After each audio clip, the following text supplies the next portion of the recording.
दोस्तों नमस्कार, मैं दीपक आपको स्वागत करते हैं दीपक मैथ में। दीपक मैथ के डाउट सेशन का आज नेक्स्ट जो वीडियो होगा शायद तीसरा वीडियो होगा। और आपको अगर डाउट सेशन अच्छा लगा हो तो आप जरूर उसको सब्सक्राइब कीजिएगा और साथ साथ अपने जो फ्रेंड सर्किल है उसको बढ़ाइएगा, शेयर कीजिएगा ताकि हमको अच्छा लगेगा। और ज़रा व्यूवर ज़रा क्वेश्चन हमारे पास आएंगे। आज क्वेश्चन मात्र 3 ही क्वेश्चन आया हुआ है ग्रुप में। अब जितने आप सर्किल में बढ़ाइएगा उतना ज़रा क्वेश्चन आएगा, ज़रा सोल्यूशन होगा और आपको उतना ही ज़्यादा बेनिफिट मिलेगा इस डाउट सेशन से।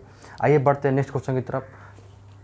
पहला क्वेश्चन है आपको SI का, SI नहीं CI का। पहला क्वेश्चन CI का आधारित क्वेश्चन है जो डाउट सेशन का फर्स्ट क्वेश्चन नहीं है। पहला क्वेश्चन कह रहा है डाउट सेशन का, एक आदमी 10% चक्रवृद्धि ब्याज पर, क्वेश्चन आपके सामने स्क्रीन पर आ गया होगा, आप वहाँ से देख सकते हैं। एक आदमी 10% चक्रवृद्धि ब्याज की दर पर 6000 रुपये उधार लेता है। कितना उधार ले रहा है? 6000 रुपया। 6000 उधार लेता है। वो अपने ऋण को खाली करने के लिए प्रत्येक वर्ष के अंत में 2000 रुपये का भुगतान करता है। तीसरे वर्ष के अंत में उसे अपने सभी बकाया राशि को चुकाने के लिए राशि का भुगतान करना चाहिए। तीसरे वर्ष के अंत में उसे अपने सभी बकाया राशि को चुकाने के लिए कितना राशि भुगतान करेगा, जबकि वह पहला वर्ष का अंत में 2000 रुपया और दूसरा वर्ष के अंत में 2000 रुपया पेड कर दिया है।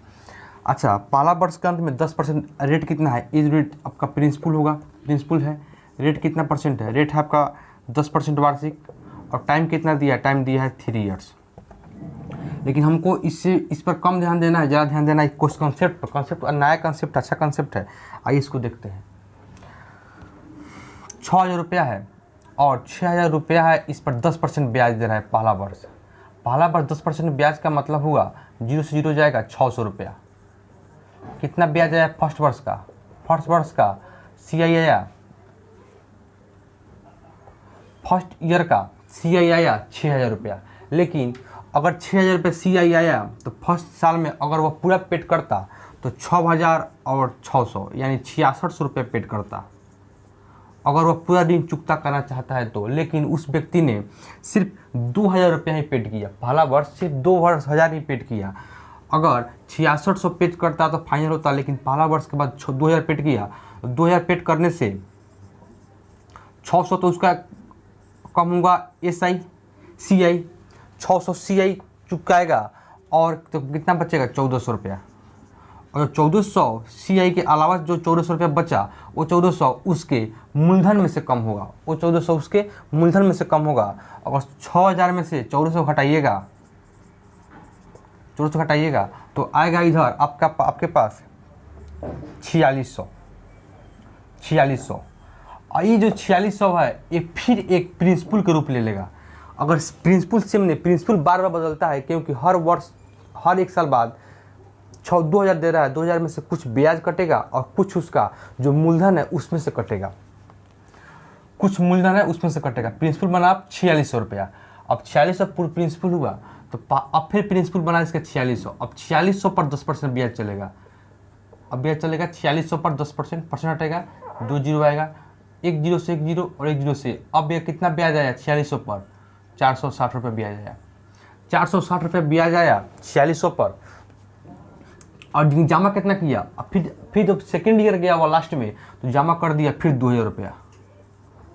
फिर 2000 जमा किया तो 2000 में से पहले तो उसका CI कम होगा, पहले CI घटा कितना बच रहा है तो 2000 में घटाइएगा 460। इसे हटाने का तरीका है, अब 2000 में 460 घटाइए, इससे बेहतर है कि आप 500 घटा लीजिए। 500 घटाइएगा तो 2000 में से तो कितना आएगा? 1500। और 1500 आएगा और 40 ज़्यादा घटाएगा, 40 कम करना पड़ेगा तो आ जाएगा 1540। 1540 यानी 40 इसमें बढ़ाएं, 40 इसमें जोड़ना पड़ेगा, 1540 आ गया। ठीक, अब 1540 इसका क्या है? अब इसके पास इतना बच गया 1540 रुपया और घटाना पड़ेगा किस में से? 4600 में से। 46 में कितना घटाना पड़ेगा? 1540। 1540 घटाने के लिए आप इसमें से घटा दिए 1600। 1600 घटाइएगा तो आएगा 3060। 3060 क्योंकि यहाँ से घटा दिए 1600, 4600 घटाएंगे 1600 तो आएगा कितना आपके पास? 3000। और 3000 में से 60 ज़्यादा घटा है तो 60 इसमें जोड़ना पड़ेगा, 60 जोड़ना पड़ेगा तो आएगा ही आपको 3060। अच्छा, अब 3060 रुपया इसका ब्याज है। अगला तीसरा वर्ष, ये रहा पहला वर्ष का ये रहा दूसरा वर्ष का। अब तीसरा वर्ष के बाद इधर करते हैं। तीसरा वर्ष में प्रिंसिपल कितना बन गया, अब बन गया, पहले प्रिंसिपल था आपका 6000 पहला वर्ष का, दूसरा वर्ष का प्रिंसिपल था 4600, फिर तीसरा वर्ष में प्रिंसिपल कितना बन गया, घटाएं इसको तो आया 3000 60, 3000 ये अलग है 60। अब इस पर 10% निकलेगा तो आया कितना 306, यानी इस पर 306 क्या आया, सी आई आया। और अगला बार जब देने जाएगा तो वह 2000 नहीं दे रहा है। क्वेश्चन कर रहा है कि अगला बार जब देने जाएगा तो वह 2000 नहीं, पूरा रुपया चुकता करेगा। तो वह कितना रुपया चुकता करेगा, चुकता करेगा 306, तो उसका ब्याज आया और 3060 पहले से था, तो 3060 और 306 जोड़ेंगे तो 0 6 ये 0 ये 6 ये 3 यहाँ आएगा 3 और ये फिर 3, यानी 3 3 6 6 वह चुकता करेगा अपना पूरा ब्याज जमा करने के लिए। पूरा जो मूलधन है, मिश्रती है, ब्याज है, सभी को इंक्लूड कर 3000 चुकता करेगा। आप तेजी में बनाइएगा, आसानी से बन जाएगा। हम समझाने के लिए थोड़ा सा लेंदी किए हैं, थोड़ा सा इसमें ये सब एक ही बार चाहिए तो कर सकते हैं आप, इसको भी आप चाहिए देख हम कर सकते हैं मुंह पर, लेकिन हम समझाने के लिए थोड़ा सा बेसिक सब किए हैं, बेसिक से बना है। और इसका आंसर आएगा 3 3 6 6, सही आंसर 6 6 3 3, हाँ सही है। ये आपका रहा आंसर। अब बढ़ रहा हूँ नेक्स्ट डाउट क्वेश्चन के, डाउट क्लास के दूसरा क्वेश्चन की तरफ।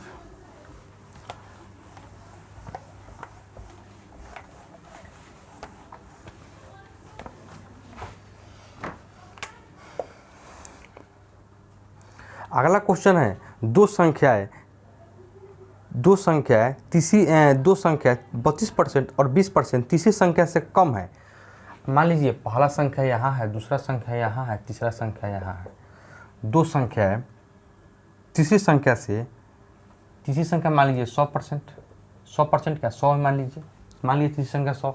अब इस संख्या कुछ भी मान सकते हैं, कोई फर्क नहीं पड़ता है। 100 डाटा थोड़ा होता है, परफेक्ट डाटा होता है, किसी से कटाने में आसानी होता है, इसलिए हम 100 मान लेते हैं। तीसरा संख्या 100 हो गया। दो संख्या है, तीसरी संख्या से 32%, ये कितना कम है, 32% कम होगा। 100 से 32% कम कीजिएगा तो कितना आएगा, 30 कम कीजिएगा 70, 2 और कम कीजिएगा 68।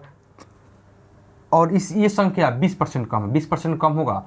इसका कितना कम किए हम, इसमें किए हम 32%, इसका कम होगा 20% कम होगा। 20% कम करेंगे तो कितना आएगा 80। 100 का 20% कम होगा 80। ये बेसिक जानकारी है, 20% 80। तो प्रथम संख्या दूसरी संख्या से कितना प्रतिशत है, तो प्रथम संख्या दूसरी संख्या से, कौन संख्या, प्रथम संख्या किससे, दूसरी संख्या से, किसका, ये सब नीचे होता है। प्रथम संख्या किससे, दूसरी संख्या के कितने प्रतिशत है, प्रतिशत निकालने के लिए आप 0 से 100 से गुना करते हैं, 0 से 0 कट जाएगा, यहाँ आएगा 4, ये आएगा 5, और 4 से कटेगा 4 और 5 6 27, 7 चौका 28, और 17 में और 5 से गुजरेगा 17 5 65%। पहला संख्या दूसरी संख्या से कितने प्रतिशत है, 65%। यहाँ सही है। 17 5 85 ना होता है, 85%। ठीक है, हाँ 17 ठीक है। 17 चौका 68 होता है, 17 पे 85 होता है, हम घबरा गए उसी में। 17 बचे 85% इसका आंसर होगा। ठीक, 85% याद रखिएगा। अब मैं बढ़ रहा हूँ नेक्स्ट क्वेश्चन की तरफ।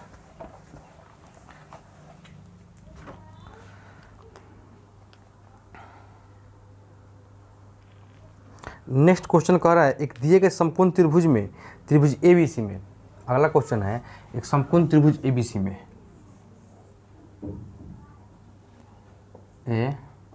ABC, एक समकोण त्रिभुज ABC में कोण N, अच्छा पहले बताते हैं, बनाते हैं फिगर। हम फिगर है यहाँ पे, फिगर दिया हुआ होगा, आप देख लीजिएगा वहाँ पे। ये होगा M, A है, B है, C है, N है। अच्छा A आपका 90 है, A 90 दिया हुआ है। अच्छा A भी 90 है, तो A भी 90, तो A भी 90 होगा, और ये तीनों 90 हो गए। तो किसी भी क्वाड्रिलेटरल का चतुर्भुज का चारों कोणों का योग 90 डिग्री होता है, 360 डिग्री होता है, तो 90 हो गया, 180 हो गया, एक और 90 देना पड़ेगा। ठीक, अच्छा इसमें कह रहा है कि DM बराबर 8, DM कितना है 8, DM कितना है 8। ठीक। अच्छा, उसके बाद दिया हुआ है हमारा dn बराबर 4, dn ये कितना दिया है 4। तो mc का वैल्यू निकालना है, mc का वैल्यू निकालना है, ठीक।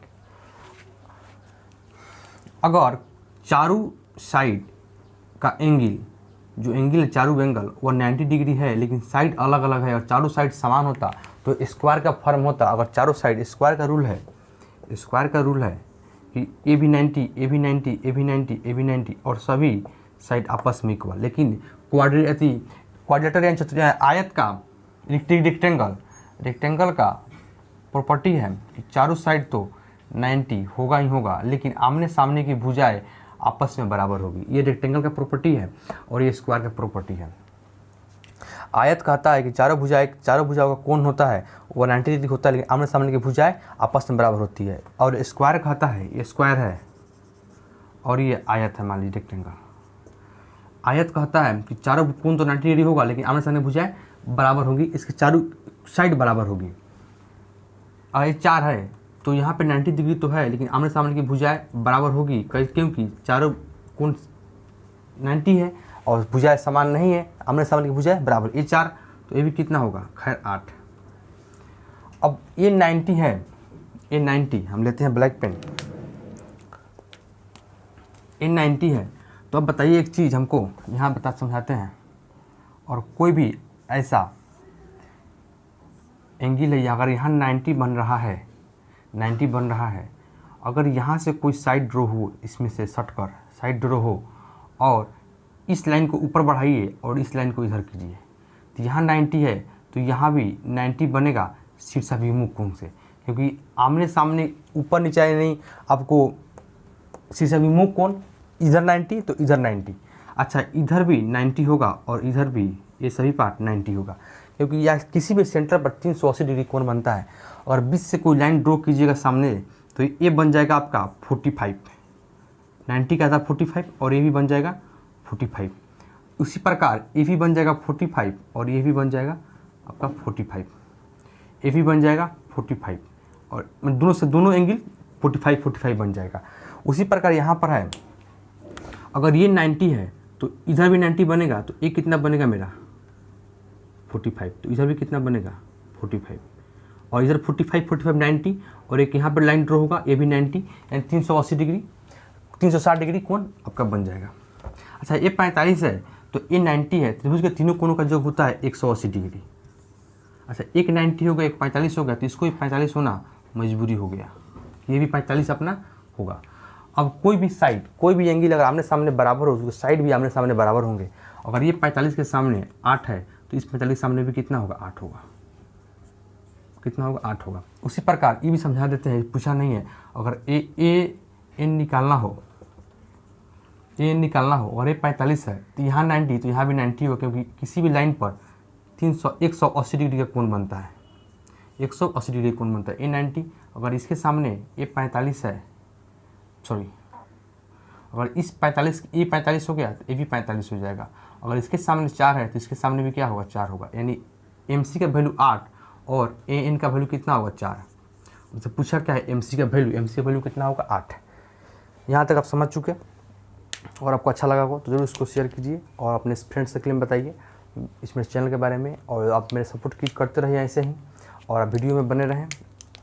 मैं बहुत सारा डाउट क्लास डाला हुआ है, आप वहाँ भी देख सकते हैं। बहुत सारा प्रॉब्लम हो, जितना भी प्रॉब्लम आता है चैनल पे, जितना भी ग्रुप में, उस सभी ग्रुप का चैनल सभी ग्रुप का जो क्वेश्चन होता है, डाउट क्वेश्चन, सभी क्वेश्चन को वीडियो के माध्यम से समझाने की कोशिश करते हैं। अगर इसमें थोड़ा सा जब तकलीफ हुआ हो, कठिनाई महसूस होती है, नहीं समझ में आता हो, तो आप कमेंट में बताइएगा, फिर से हम कोशिश करेंगे उसको समझाने का। तब तक के लिए हमारे साथ बने रहें। नमस्कार।